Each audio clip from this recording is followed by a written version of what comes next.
Também nos por awak, houve bes peticionam para o que direitamento de carretera, muito em particular, diante do hotel.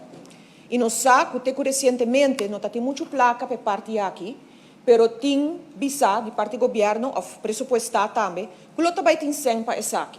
E hasta mencionar que é sundi diante do hotel, tem uma prioridade para sobre um caminho não somente para traficar, é diante do hotel,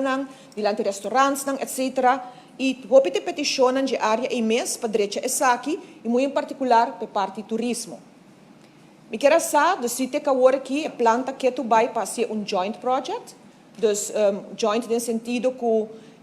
de parte de hotel ou comércio está contribuir, de parte de carretera aqui, junto com o governo, e quanto essa aqui vai estar em realidade, e para que tempo específico está planeado ou não está planeado.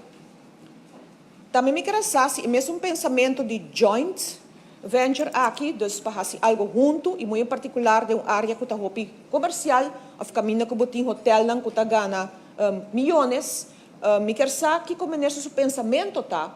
riba se é placa de belastinggeld que nosso povo está paga, dos cidadãos dentro do barrio, dentro da área,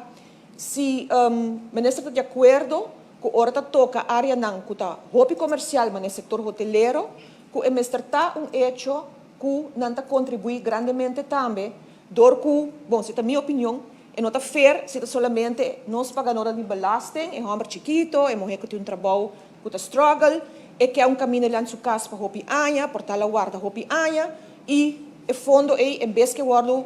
repartir over inteira ruba, é que fundo que resta, é também especificamente para uma área que está importante, mas que o por guardo carregar para mais ator. Então, que como nesse pensamento está aqui. E se lo percurar também, que o ministro tem de administrar, se por percurar também, que tem fairness de tipo de projeto aqui. De zorg para a placa de pagador de belasting,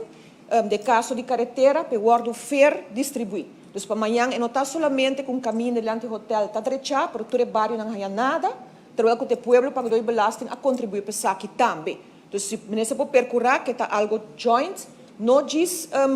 para o, mas para ser algo estrutural para o projeto não assina.